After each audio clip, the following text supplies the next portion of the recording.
Welcome to the MMA Fan Podcast. Ladies and gentlemen, I give you Stu and Blake. Hello and welcome to the MMA Fan Show. I am Blake Harrison. Joining me as always is Stuart FN. Hello, Blake mate? Harrison. You good? I'm all right. I'm a tired bunny. I've been moaning at you already. But I've literally got a pint of coffee. So we'll be good. Now, do you know what would help get you through this though, Stu? Tell me. Some fat candy sweets, mate. Do you know what? That's what I need. Those sugary treats. That's what you need. Yes, Fat Candy, sponsor of the MMA Fan Show. If you like your freeze-dried sweets, if you haven't even tried your freeze-dried sweets, you know where to go. You go to fatcandy.co.uk and you put in the discount code SWEETMMA, that's SWEETMMA, and you will get yourself a cheeky discount. So you can get all your freeze-dried sweetie needs. They do all the kind of pick and mix stuff. My favorite is the Skittles. And you just go to town on that and get a nice sugary buzz. I would just say I've discovered the Wham bar in there, which I'm fast becoming a fan of. Oh, yeah? Yeah, you ain't had that one yet, have you? I don't really remember Wham bars. Yeah, I always forget that like you're a pup, but yeah. Well, if you're in your 50s and you can remember the good old days of Wham bars being 5p down the shop, you can revisit that little moment with the new pick and mix bags. But when you used to just sell like a horseshoe for a sweet, that was like back in those days. Yeah. And I hop back on my penny farthing and go on to the outside toilet. So hoping that France don't invade at some point or something. Yeah, yeah, on horseback. Remind me of the code again if people want to save some money. Sweet MMA. Lovely. How's your weekend been, mate? It's been good. It's been fine. I was working on Saturday out in Budapest again, and I had a day off yesterday. And a couple of people were like, why don't we have a day trip to Vienna? It's about 2 hours on the train. Let's go and do that. I was like, I've never been to Vienna, so I'll do that. That sounds fun. So what I did is I set my alarm for like 6 a.m. I was like, well, I'm going to watch at least the main card before going and catching the train to Vienna. Got up, and for some reason, I don't know if it's the internet in this house, if it's a bit dodgy, I just don't know what's going on, but I cannot watch main card UFC on my Discovery Plus app here. Like, I know, cheeky, VPN, blah, which I did have on the go so that I can watch all my normal stuff. And yeah, I could watch the prelims, but it wouldn't let me watch the main card. And I can watch Fight Pass, but that doesn't help me watch the main card either.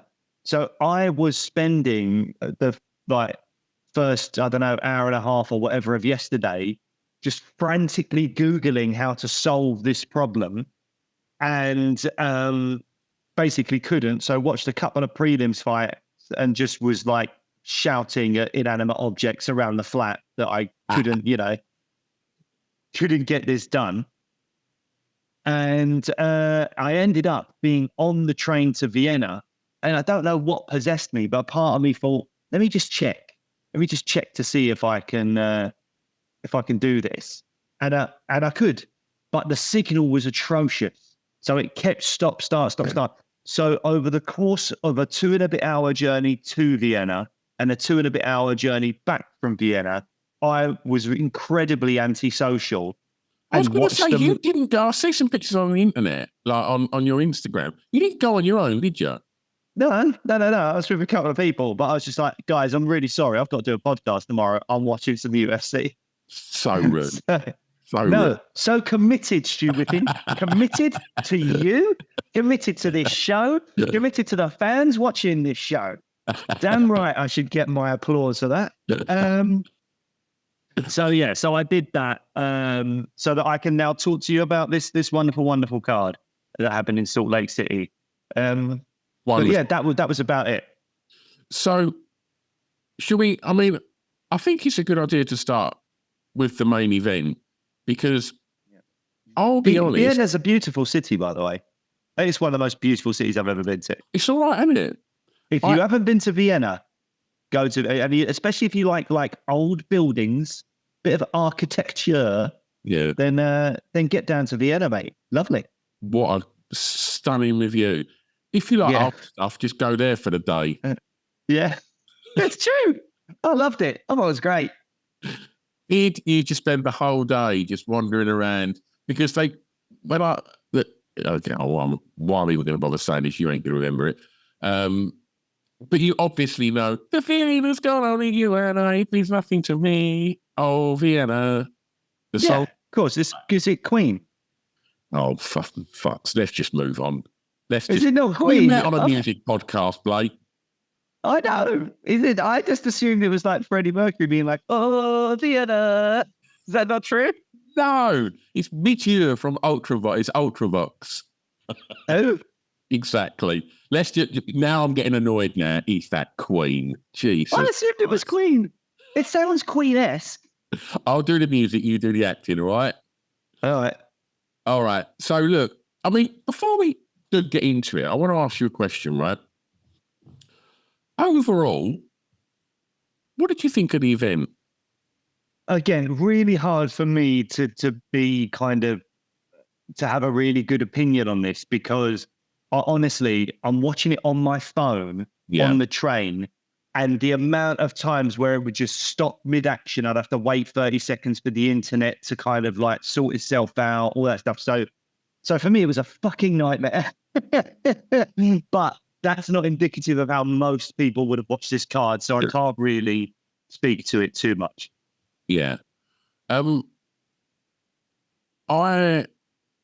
was a little underwhelmed. I'm not talking Roundtree Pereira, but I'm just sort of having another look down through the card again of the fights.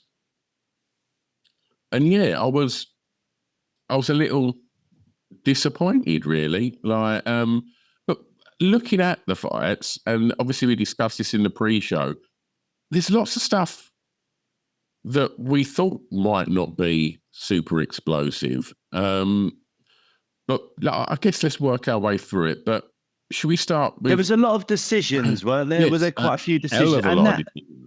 That always makes it a bit more difficult on the card. You want some fights to finish in round 1, round 2, stuff like that, and then it just kind of keeps the momentum of the card flowing, and there's something exciting where you go, oh, that was great. So, I can understand it. Whenever you get a lot of decisions, unless every fight's an absolute banger, which it's just never going to be, then it does impact the quality of the card.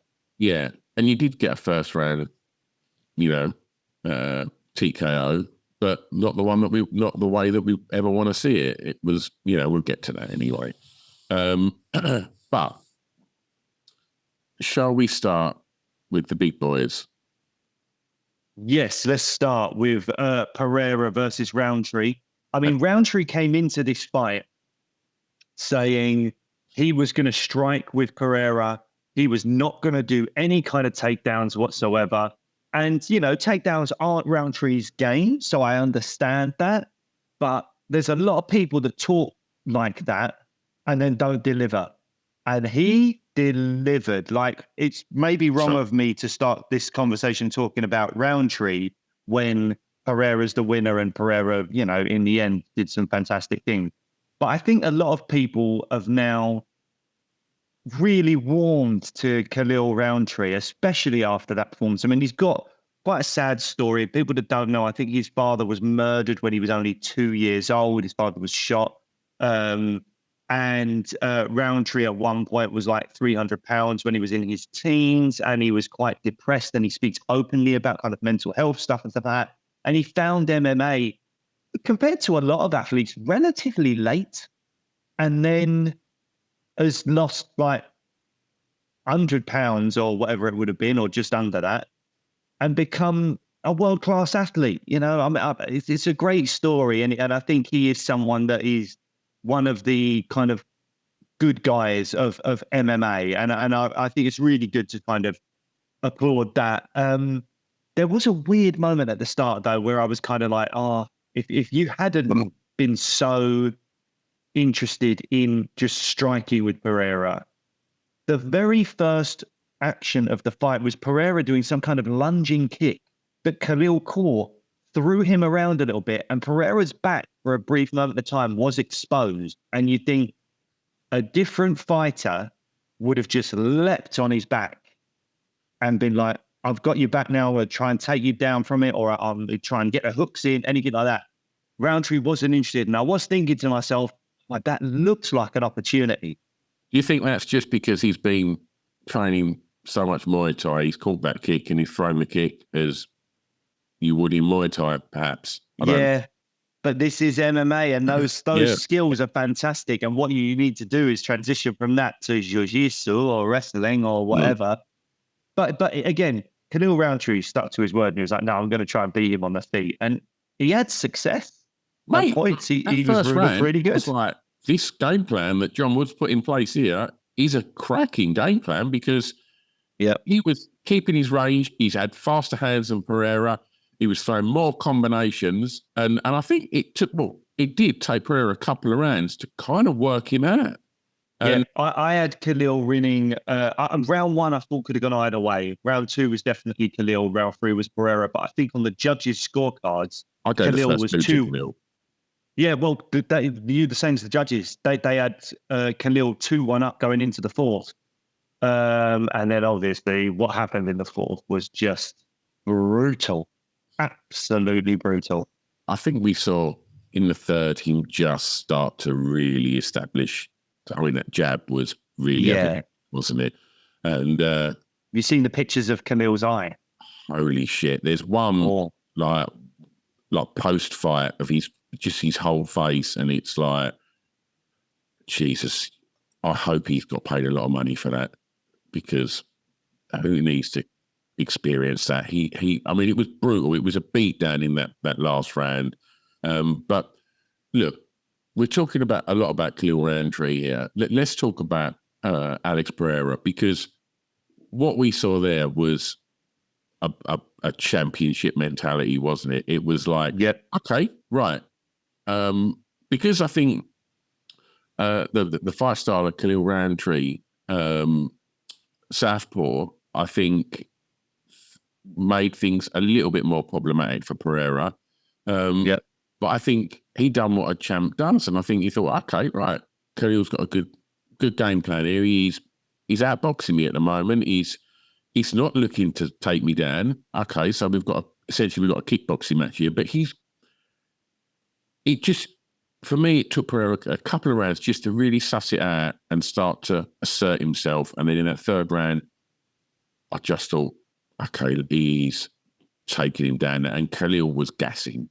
And you see, and I just think in that fourth round, it was like, I don't know how much more I want to watch this. It was smacking a little bit of Esparza, Joanna. It was like, he's done. I know every now and again he'd just throw a wild hand from the side of the cage, but it's like, he's done. And but yeah, I thought it was a fantastic display by Pereira of just a smart fighter who didn't just go and, right, this guy wants to stand and box me, I'm going to just knock him out of my left hand and just go for it. He didn't. He was really composed. And I think that game plan of Roundtree of staying just outside of his range is obviously a smart one, but it felt when he was sort of jabbing and throwing them combos as he was coming in, and Pereira would just take a step back. I think as brilliant as Roundtree's movement and space was, I think Pereira was really good, and he just wasn't using any energy. Pereira, he was just step back in, and then big shots that Khalil Roundtree were throwing just felt a little too short. And I think he must have started to really blow his arms out in the sort of second and third round of just trying to, because he was significantly smaller, wasn't he? He was, and he did seem to tire a bit. And I mean, look, altitude, all that kind of stuff factors in. Championship rounds, I don't know how many 5-round fights. Yeah, I didn't think he had. So So, those are big factors. And being the smaller man and the explosive man and all that, he was always going to have to cover distance and get on the inside. And Pereira can just use that length and range to just, as you say, a little step back is all he needed. And Pereira's not a guy to, overextend himself and use too much energy. And when he got Khalil against the fence, you're just like, oh, God, those hooks to the body were just so vicious. Like I was wincing on the train whilst watching it.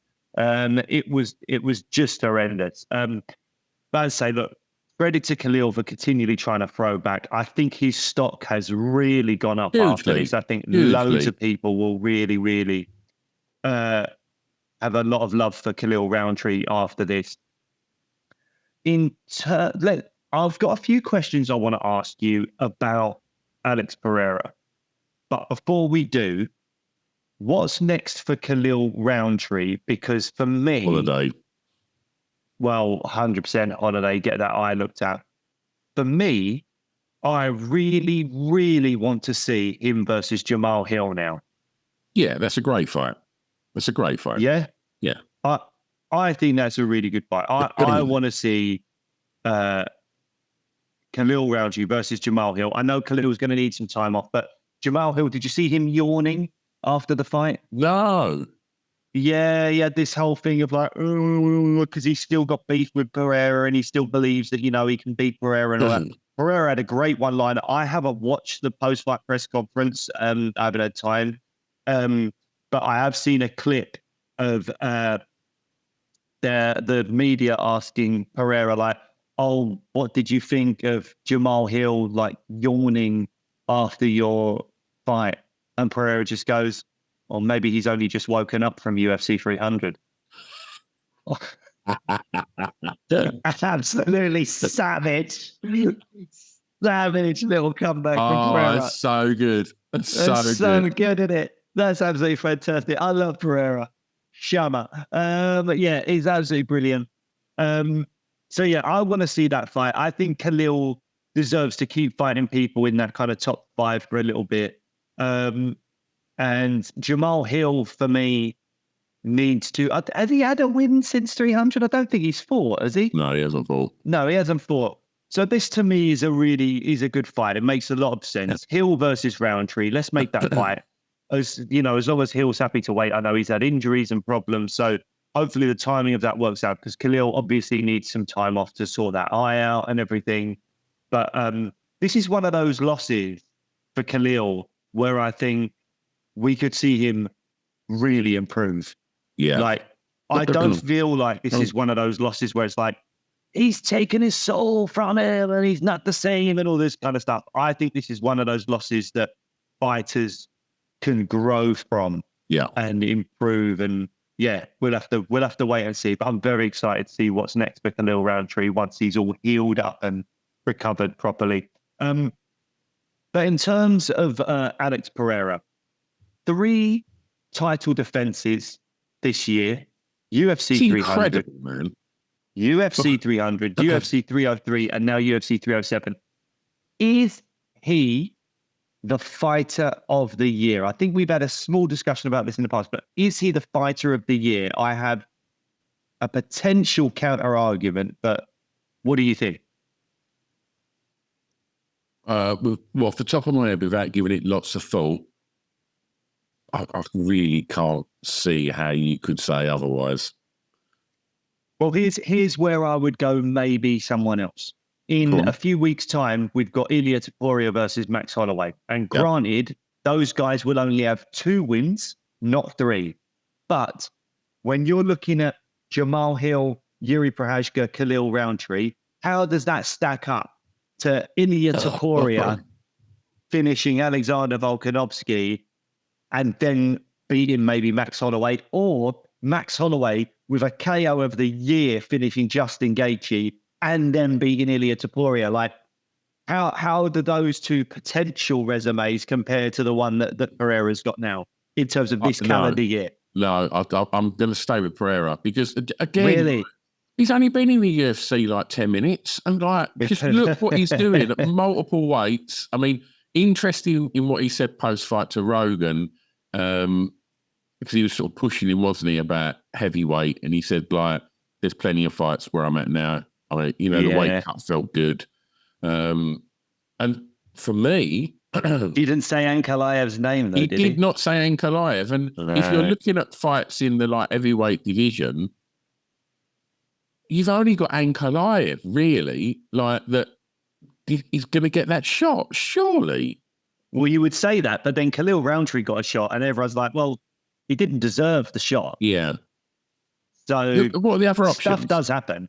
What are the other options at light heavyweight?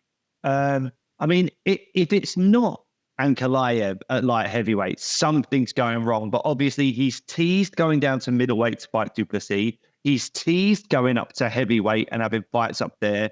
And I'm sure there's lots of people that would love to fight Alex Pereira up at heavyweight, particularly someone like a Tom Aspinall, who I think needs contenders. Tom Aspinall, outside of Cyril Gane, he's beaten everyone else in the top 5. Obviously, Jones looks like he's going to retire, but Volkov, Pavlovich, Blades, Jelton Almeida, no, but he's not due a title shot anytime soon. Spivak, Miocic is going to go. Rosenstrike's 9th. No one's looking for that. I think he beat Tybura. Derek Lewis is 11th. Like, it's just, there's no one at heavyweight where you're like, other than maybe Cyril Gane. And I think that is a fight that Tom will win quite easily. There's no one there for Tom to fight that's super exciting. So Pereira going up and fighting Tom would be quite something, I think. That would be something a lot of people were really interested in. In terms of like heavyweight, I mean, Alexander Rakic got beat by Yuri Prohashka. He's 5th. Then you got Volkan Oezdemir, Krylov, then Khalil Roundtree. Yeah, there's kind of no one outside of Magomed Ankalaev. Krylov. Who wants to see them fights? Essentially, they're being fed to him, and like I mean, I think Rakic could be fun, but it wouldn't. Where's Rakic fighting? I don't know. I know obviously his last fight was 300, wasn't it, against Yuri Prohashka, where he seemed to be smashing Yuri around for the first round and then just got done himself. But I don't know that he has a fight booked. But it's got to, if he stays at light heavyweight, it has to be Magomed Ankalaev. It absolutely has to be. I don't know. What's interesting is no one talks about it. The UFC don't talk about it. And the champion don't talk about it. And sorry. Rakic is fighting Ankalaev, isn't he? Yes. I was just about to say, Rakic is fighting Ankalaev on the Tafuria Holloway card in a few weeks' time. The winner of that fight has to fight Pereira. Yeah. And it probably will be Ankalaev. If Ankalaev loses, oh my God. Yeah. What a shame for him. He'll never get a title shot. But Ankalaev has to beat Rakic. He probably will. And then I think you have to do the Pereira fight. But I can see Pereira taking time off. He fought 3 times this year. It makes a lot of sense. And I'm sure he will look at other opportunities like going down to middleweight, like going up, because I think Ankalaev is a very, very bad stylistic matchup for him. Yeah. That's why we've not seen that fight already. Because why rock that boat of having this champ that people are thinking so exciting? Even when you see him being tested in them early rounds against Khalil Roundtree, he'd never look phased, did he? No. And you just seen him like mature as a mixed martial artist. Fantastic. Good chin as well, because he ate that head kick. There was a head kick at one point, wasn't there? That he just absolutely ate it and was just like, no problem. It looks like a tough head though, doesn't it? It does. It's made of stone. Absolutely, yeah. Isn't it? So should we move on to Pennington Pena? Yeah, sure. Let's move on to Pennington Pena. That was all right. Batista versus Aldo? Well, look, I suppose what we need to maybe talk about with this is scoring, judging, stuff like that. I suppose the interesting thing will be, how did you score the fight and did the right woman win in your eyes? Yes. Really? Yeah, I gave it to Pena. Did you give it to Pena? I gave it I did give it to Pennington. However, I think that I completely understand, given the way the scoring criteria works, how the judges gave it to Pena. But there's a thing with judging that slightly bothers me in fights like this, where for me, it's so clear that not every 10-9 is created equally. So like round 1 and round 2 were pretty close, but pretty sure round 1 was very close. I gave it to Pennington, and that seems to be like maybe the swing round in a lot of people's eyes.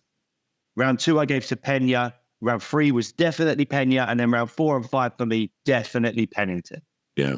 So round 1 is the swing round that could go either way. I gave the first 3 to Pena. Yeah. And so I totally understand how you got there.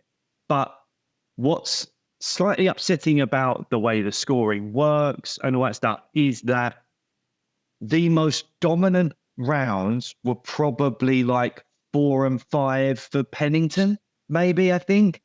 I know 3 was relatively dominant for Pena, but it's kind of like, in my eyes, that means that what's happened is Pena has won the MMA match, but Pennington won the fight. Like if that fight carried on, Pennington was all over it. She did the most damage. And it's like, the shame of it is that round 1, which is incredibly close and genuinely could have gone either way, is scored exactly the same as rounds 3, 4, and 5 that were so clearly to one fighter. That to me is a problem in the scoring criteria and judging in general. And that's not a knock on the judges. The judges are following the criteria. So it's not a knock on the judges at all.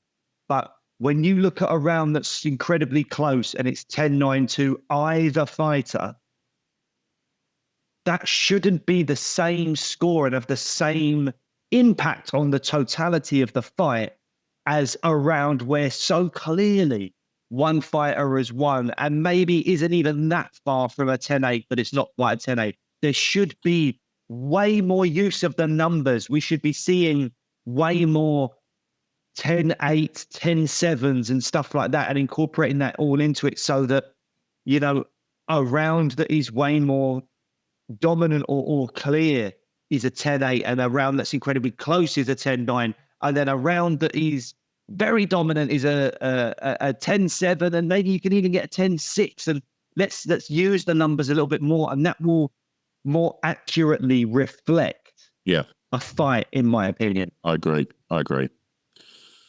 I mean, I guess we can... Pena, I guess it's going to be Kayla Harrison, isn't it, next, you'd presume? It is, but she didn't want any of it in the post-fight interview, did she? I mean, they literally did. When did the UFC ever do this? They never, ever play their cards so obviously. Like, the best Umar Nurmagomedov got was a shot of him in the crowd. It's so rare. There's so many times we go, oh, this person's the number 1 contender. This person's the number 1 contender. And the UFC don't show them, or Dana White gets to, it's like, well, matchmaking's on Tuesday. We'll talk about it then. And they never say this person's the next up. It's so obvious and so clear the way that the UFC did the split screen, all that stuff, that Kayla Harrison is next. And Juliana Pena must have known that was coming. And yet she still didn't say Kayla's name. And she was talking about Nunes coming back, which I don't think is ever happening, especially not for Pena. So it was weird. It left a slightly bad taste in my mouth. I didn't really like it. Is that mind games? Is that her just like putting out that sort of thing to Harrison? Like, you ain't even on my radar. Like, I don't know. Maybe, but it's so nonsensical because it's like, well, you know this is coming. So whether she's on your radar or not, or whether you're pretending she's not on your radar, because she is on your radar, you know. We all know. We all know. Whether you or Pennington won that fight, if Kayla beats Vieira, which she did, and we could maybe go on to that next and talk about that because they're linked, but you knew Kayla was getting the shot. So I just don't understand the attitude of like not building that fight in some way, shape or form. Even if you go, she's only been here 2 fights, she's not deserving. but I'll whip her ass and send her back to the PFL. Or something. Say something like that if you want to. That's very Pena-esque. To just no-sell it. It's like, if I was Pena, like, I agree with what you just said there. Like, you know, because she's generally pretty good with the media. She's generally pretty outspoken and talks a good fight. Wasn't a particularly good fight, this. I found it quite boring, to be honest. I think there was moments in it that was good. But I thought round 5 was really good. Yeah. But also, if I was Pena, I would have just looked at, let's factor in the Harrison fight there. Because I would have looked at that and just thought, oh, I did not think she looked like an absolute killer tonight. I thought it felt to me that this was Kayla Harrison's first proper test. And it wasn't dominant. Like, I thought it was a really... See, no, I think Harrison, like... I think she'll beat Pena. I think, like, she's got the skills to do that. But I don't know. I'm surprised that Pena, I don't know, calling out Nunes is probably a safe bet because it's not going to happen. But yeah, I don't know. I think the way to beat Kayla Harrison is a striker, and Pena's not a good striker. Like, she's very, very average, I think, at striking. That's what, you know, I think that was where Vieira had a sort of better points, really. I think her striking was probably the best that Harrison's faced in the UFC so far. And I thought, I thought she looked quite... No, I'm not going to say she looked quite average. It was a very, very balanced fight. Like, she didn't look like she was someone that had just come to the UFC and everyone was going, oh my God, there's the champ right there. She's going to, like, I thought, you know, it was a really, really... I know that the decision was unanimous, but I don't know. What did you make of it? Well, I think I'm kind of leaning both ways on it in terms of, like, I think it definitely humanized Kayla. I think, you know, that massive kind of cut in the middle of her forehead that Vieira delivered with an elbow. I spent about 4 minutes waffling there when I could have just said humanized that. That's exactly what I was trying to get across in 4 minutes of waffle. That's all right, mate. Don't worry about it. You know, you're old. You know, these words escape your brain. We're going to get away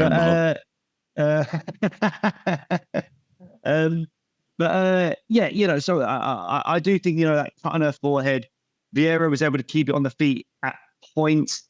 And yeah, you're not looking at that going, oh, Kayla's an absolute world beater. Yeah. However, you could also say, we know she's not fighting at 100%. She's fighting down at 135, which Kayla's not going to be the Kayla of the PFL because she's cutting so much weight. But she went 3 rounds at altitude. Yep. And you could argue she won every round. Was it?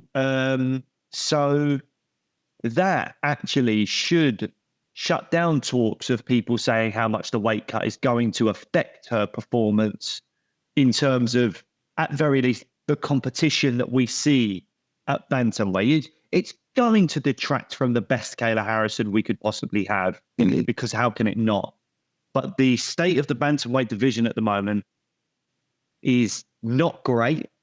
And so the talent levels are probably beneath a Kayla Harrison at 70%. So she's still going to do very, very well as long as she can keep making the weight. So, yeah, she's obviously next for the belt. It was weird that Pena didn't acknowledge her at all when she's on the screen. It did seem to frustrate Kayla Harrison. Maybe that's what she wanted, but it's not going to make a blind bit of difference. That's the fight that's happening. That's happening, and you're going to be locked in a cage with her. Pena, though, does have wrestling, and if she can keep it on the feet, maybe it will be interesting. When you say that it's a pretty lackluster division, do you think that is because of the fighters' fight styles, or just the fact that there's no big personalities in that, currently in that division? It's probably both.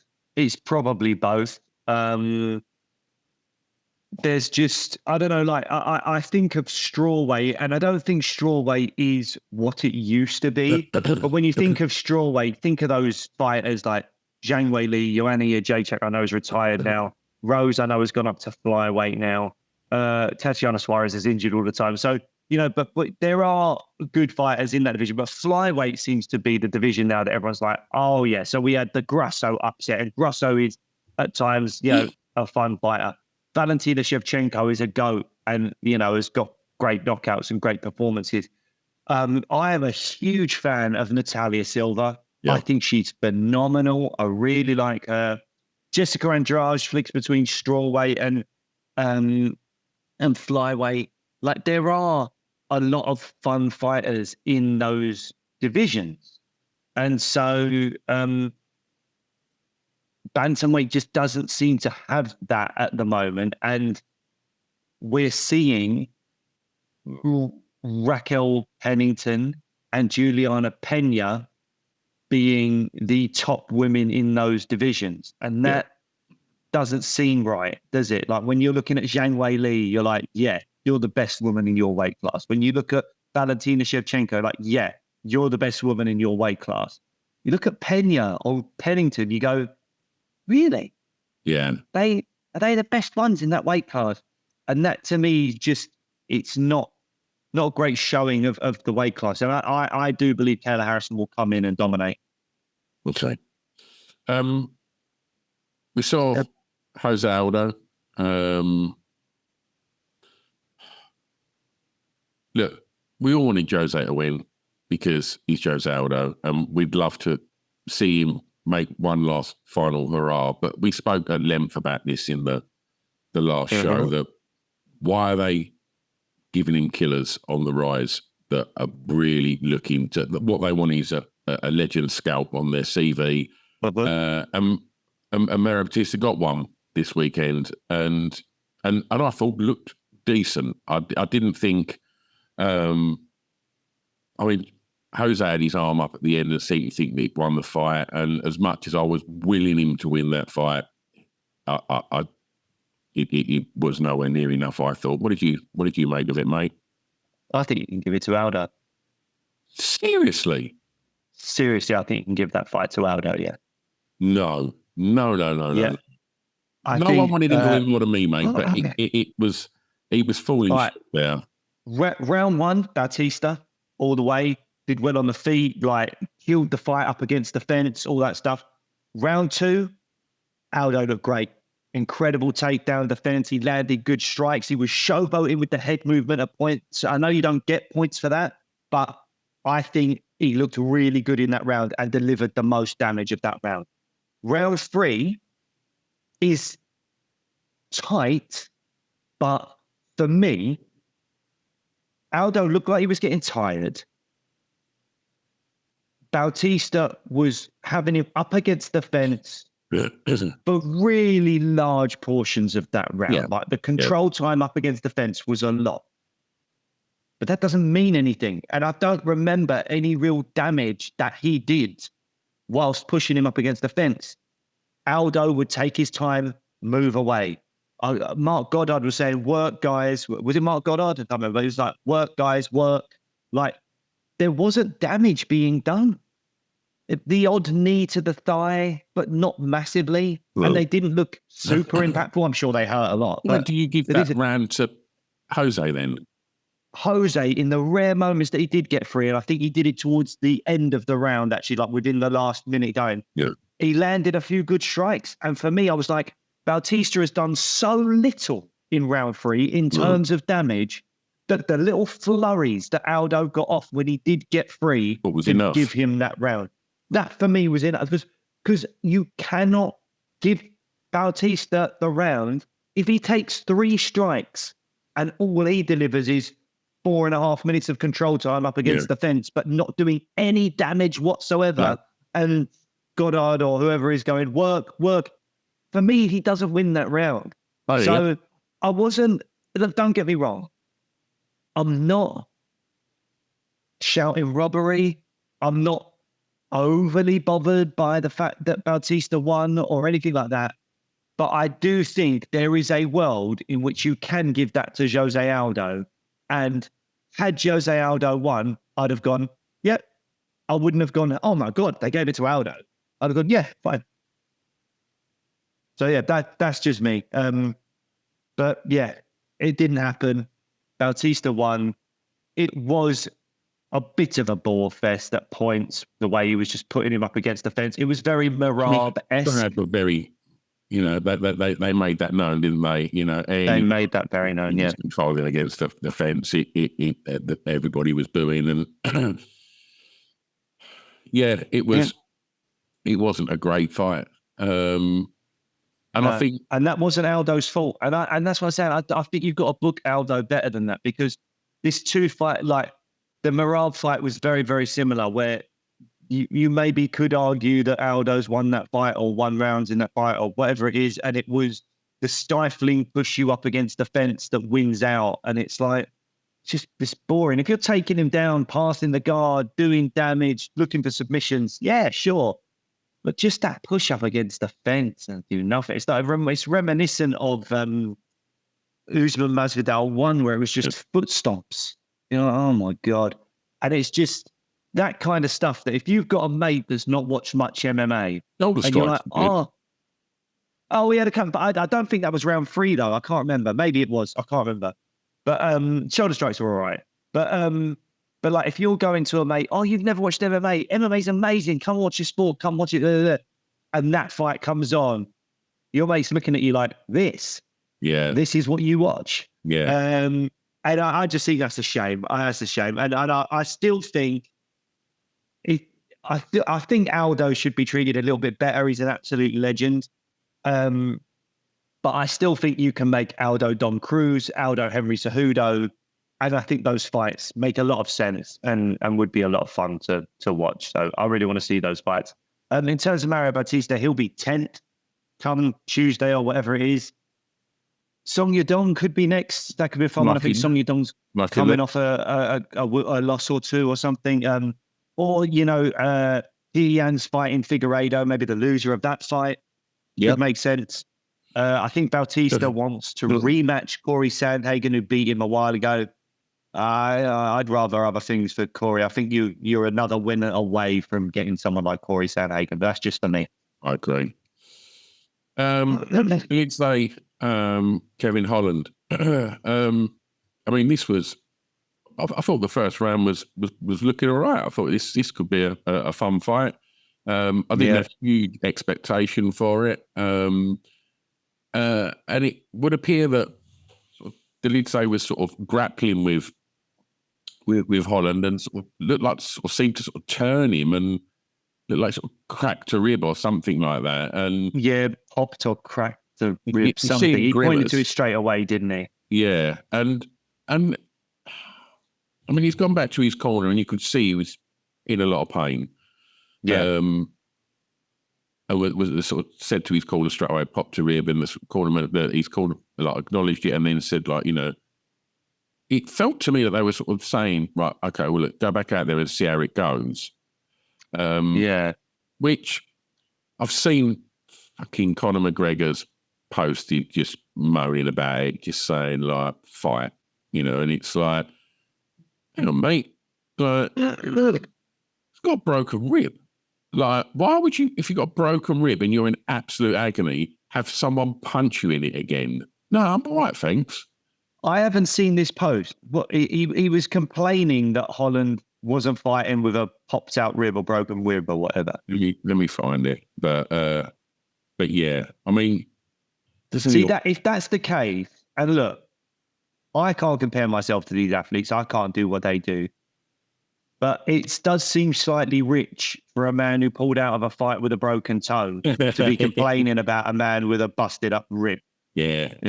And again, I don't want to do some kind of narrative of Conor's a pullout merchant, because he's not, because he has so many times fought with injuries, when he fought Chad Mendes and all that kind of stuff. Man's an absolute warrior, historically anyway. So, yeah, but I just don't like that. Don't put it on other fighters, especially when you've just pulled out with an injury. Just leave people be. And as if you want to fight with like a broken or popped out rib or something like that. And Holland was clearly unhappy about it. He didn't want to not fight, but it was just like, what can you do? Yeah, I can't find it. He's really do not want to be trolling for his. Yeah. Like Leave it. But anyway, the thing that bothered me a little bit was the Leeds celebration. Like, how do you feel about this? Because he did the whole kind of like thumb across the throat thing as if like, yeah, I've killed him. And it's like, I know that the action you instigated caused the injury. So I get it. But I just think you go, oh, yeah, I won. Happy I've got that second paycheck or whatever. Moving on, I want to fight someone above me in the rankings now, and that's it. But I don't think like a withdrawal like that, not because you've busted up the eye or anything like that, but because in a scramble, something's popped out. It might have even been a pre-existing condition. So that I don't think going around the ring being like, I killed him. Like, it's a great look. I don't know. It just makes me go, come on, you didn't mean for that to happen. It's like, you can argue where O'Malley complains about Cheeto's win where he kicked his leg. He was kicking the leg. But he intentionally did that to mess your leg up. He messed it up more than maybe expected. But he did that, and then he won the fight. I don't think the Leeds thought, oh, whilst we're scrambling here, I'm going to pop his ribbon. So, yeah, so it bothered me a little bit, that kind of celebration, but it is what it is. He wants the loser, I think it was, of Whittaker v. Hamzat, which I don't think he's going to get that. He also said he wants to fight in December. I mean, if he fights the loser of that fight, you'd imagine they won't be ready for December because that fight's happening in October, so that won't happen. So I think more than likely he's going to be in the top 10 or 10th. I maybe think Jared Cannonier. So Cannonier is something like 7th. That was a fight that was supposed to happen as well back in December, but Cannonier tore his ACL or something. So, and Cannonier's on a 2-fight losing streak, so he can't be choosy about who he fights. And it's very possible that he would get someone that is like 15th or out of the rankings or something like that, because on a 2-fight losing streak, you can't be picky. So if someone says to him, the Leeds who's ranked 10th, I think you take that and you go, yeah, that's probably the best I'm going to get in this situation. I'll try and get a win back. So that to me is maybe a fight to make there. Yep. Gives him enough time to get a back wax. Hairy man. Hairy man. So yeah, sadness, Wonderboy Thompson. Yeah. How are we feeling? Look, we all love Wonderboy, right? And I thought first round was looking good. And I think he won the first round. He looked great. Yeah, kept it on the feet. Did well technically, landed strikes. Does work best.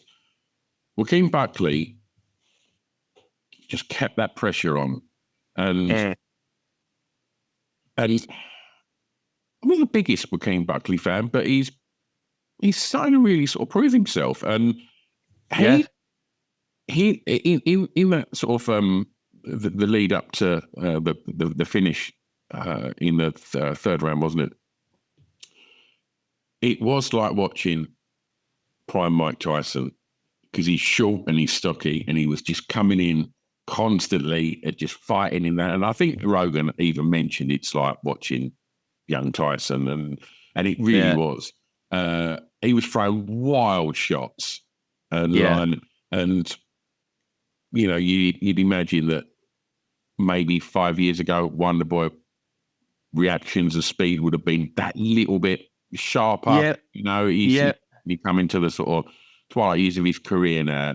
No one wants to see him get knocked out, but you know, let's credit Joaquin Buckley. You know, he's beaten one of the most difficult people to strike with, and he's beaten striking. Yeah, it's another one of those situations where, for me, Wonderboy was winning the fight. Yeah. And then he got knocked out, a bit like the Anthony Pettis fight. Again, we spoke about in the preview show, like, it's incredibly rare for someone to beat Wonderboy on the feet. And even when he has been beat on the feet, you could argue with the Till fight, he won it. Yeah. Or you could, you can definitely say it's a fact that he was winning the fight against Pettis until he got knocked out. And he was probably winning this fight until he got knocked out as well. So, yeah, feel for Wonder Boy. I love Wonder Boy. He's just such a nice guy, and he's got a fun fight style as well. But I say he's just getting older. He's getting older. And Joaquin Buckley he's showing such improvements in his game, especially when you take into account the last few wins, where like in the last fight with Ruzaboyev, he was a takedown artist. He was taking him down, ground and pound, all that kind of stuff. And now in this fight, he tried to take Wonder Boy down, as I anticipated he would do, struggled with it, and then went, well, I might be 2 rounds down here, so I've got to throw caution to the wind and just go for this. And he did, and it paid off, and he's explosive, and he's got good hands, and he's got good kicks, and this guy is a problem everywhere. He's not got great jiu-jitsu or great technical wrestling, but his athleticism and explosiveness means that if you're not someone with the kind of takedown defense of Wonder Boy Thompson, he will get you down, and he might be able to keep you down. Because that's the thing with Wonder Boy, he got him down, but couldn't keep him down because he didn't have the technique, but he could get him down. And then he will keep improving that aspect of his game to deal with strikers that are maybe slightly better than him or pose threats. And he's becoming a well-rounded fighter. And again, he's got, for me, greatest knockout ever with that spinning ninja kick on Kasanganai. And now he's got a big knockout of Wonder Boy by just coming in with his hands and landing a big right hand. He's looking good. And he called out Kamaru Usman. What do you think of the call out? In fact, it's a decent call out. It is. I'm not sure if Usman will be up for that, whether he thinks he deserves something a little bit better than that. I think if you're going to call anyone out in them sort of upper echelons of the division, I think that's the best one to call out. Yeah, Usman maybe can't be too choosy.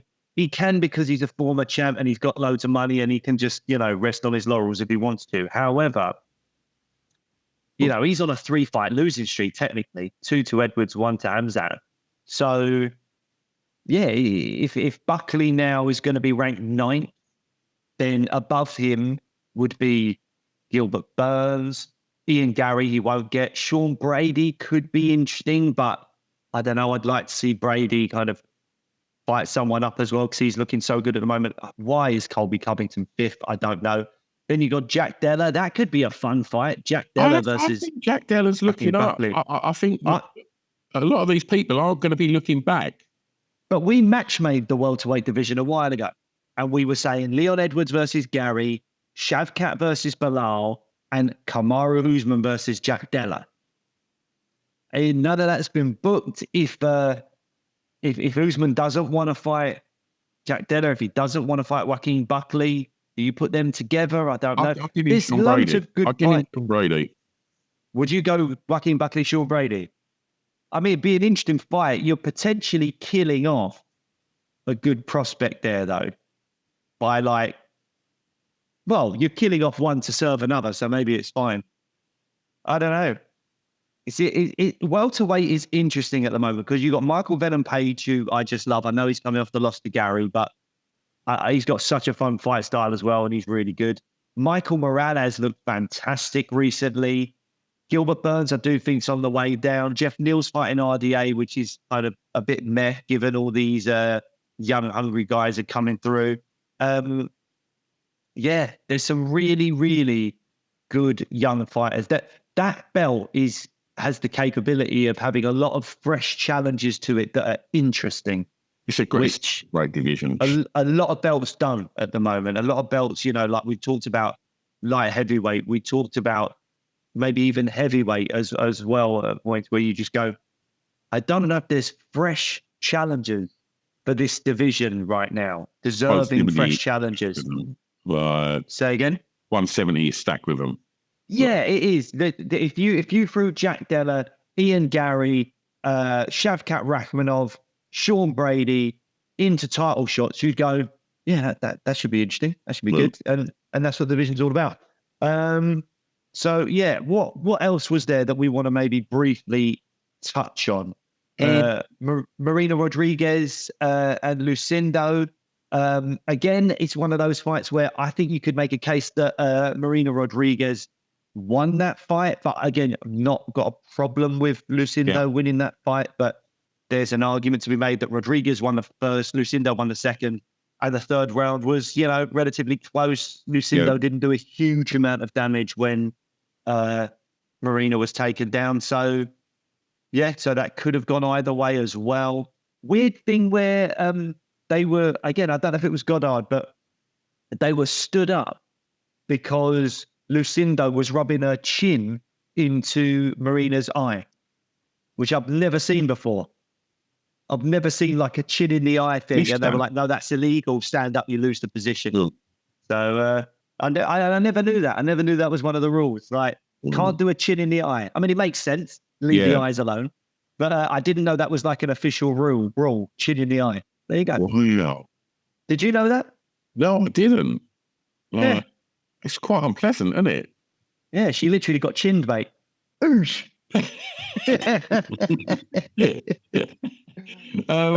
We saw Alexander, the not so great Hernandez